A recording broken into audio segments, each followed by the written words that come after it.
The truth occurs. The truth occurs. Hi everyone. When something like what happened in Japan happens, a massive disaster, a lot of people kind of right away start thinking like maybe it was done on purpose, it was a conspiracy. But you don't really know right away. But what happens then is the truth starts to come out slowly and in pieces, and you start to get the picture. Now, independent scientist Leuren Moret also says that the Japanese accident was tectonic nuclear warfare. Leuren Moret has been on the case of the lack of safety of the Japanese nuclear reactors for a long time. In 2004, an article she wrote was published in the Japan Times that exposed the fact that a lot of the plants were constructed in seismically dangerous areas. Also in 2004, she predicted it is not a question of whether or not a nuclear disaster will occur in Japan, it is a question of when it will occur. And now she's saying that the recent disaster at Fukushima was triggered by HARP plus aerosol/chemtrail plasma weapon, and also that the Stuxnet virus played a part in this. She says the use of the Stuxnet virus in the Fukushima plant caused the malfunction of the cooling pumps and valves, thereby creating the dangerous radiation releases. You might remember the Stuxnet worm from last year. It's a computer virus that targets Siemens systems. You have to put it into the computer through a USB drive, so it's not like just something you get over the internet. And it seemed that it was designed to target the nuclear plants in Iran, although it did spread all over the place, but 60% of the infected computers were in Iran. And it must have been some crazy, dangerous hacker who did this, right? Like maybe those people that, you know, will go on to eventually work for WikiLeaks or something. But then it turned out US and Israel were behind Stuxnet, claims researcher.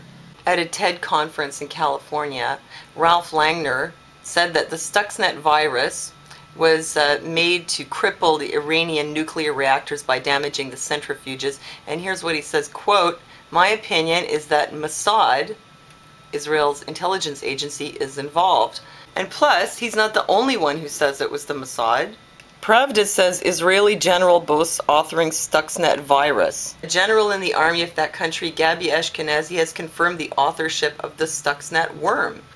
So they even the Israelis admit that they did it. But you notice the headline of this article is US and Israel were behind Stuxnet.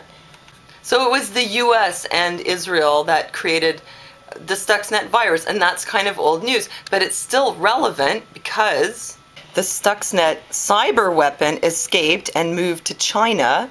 Maybe it didn't really escape. Maybe it was, you know, spread intentionally. And it not only got into China, but also, according to Leuren Moret, it was also found in Japan.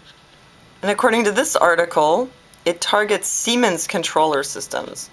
And the Fukushima plant apparently runs on Siemens software.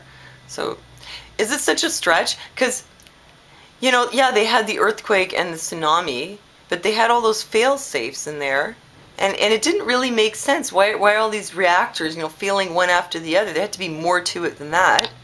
Well, if you factor in this internet worm, or this Windows operating system worm, the Stuxnet, which was made by the US and the Mossad, or Israel, if you factor that in, that would maybe kind of explain why the plant has malfunctioned so badly. And that would mean that maybe they had advanced knowledge. Maybe it's a conspiracy.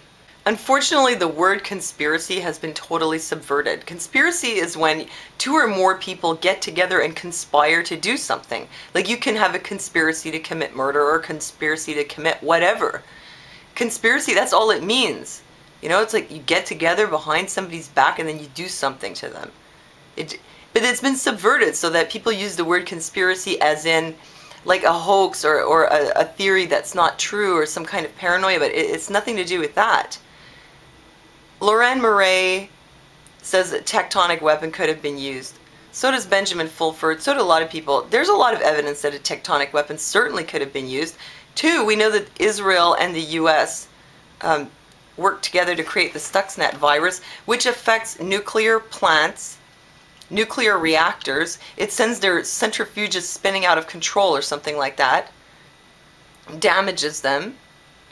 They created that, and it affects plants that are using Siemens software, which is what the Fukushima plant is using, and the Stuxnet virus was found in Japan. So could they have triggered it with a tectonic weapon and also sabotaged the plant with a virus? Sure, they could have.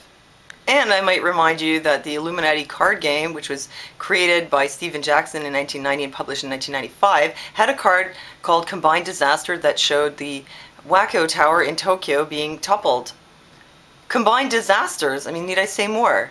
You think it's a coincidence? And also look at the aftermath. See this article, those with nothing are coping best? What this article points out is that the areas that were the most seriously affected are coping well in terms of managing with the, handling the catastrophe, remaining calm and orderly and all that kind of thing. But that the areas that were not directly affected by the radiation or the tsunami or the earthquake are coping very badly, that store shelves are empty, and that food and gas transport has been interrupted. The author says it's because the Japanese are brought up to be disciplined and follow orders, and that because of this they lack initiative, but I don't buy it. Why is the transportation of gas and food being interrupted, causing obviously gas and food shortages?